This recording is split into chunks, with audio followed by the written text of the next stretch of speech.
হাইকোর্টে রামিসা সহ অন্যান্য ধর্ষণ ও হত্যা মামলাগুলোর বিচার বিরতিহীনভাবে চলবে বলে জানিয়েছেন অ্যাটর্নি জেনারেল রুহুল কুদ্দুস কাজল।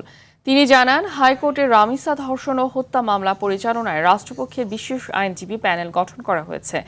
নারী ও শিশু বিষয়ক মামলার ডেথ রেফারেন্স ও আপিল শুনানির জন্য 14 জুন থেকে বিচারপতি ভীষ্মদেব চক্রবর্তী ও বিচারপতি কে এম রাশিদুজ্জামান রাজার গঠিত হাইকোর্ট বেঞ্চ এ বিচার কাজ পরিচালনা করবেন। রামিসা হত্যা মামলা, যেটা খুবই আলোচিত সাম্প্রতিক মামলা, তারও সমস্ত রেফারেন্সের নথি সুপ্রিম কোর্টে চলে এসেছে। দ্রুত পেপার বুক সম্পন্ন হয়ে গেলে আমরা প্রত্যাশা করতে পারি হয়তো যে রবিবারে এই তালিকার মধ্যে এই মামলাটিও আসতে পারে। এছাড়া অন্যান্য এই জাতীয় যে মামলা আছে, সে মামলাগুলো যেভাবে আসবে সেগুলো আমরা শুনানি করব।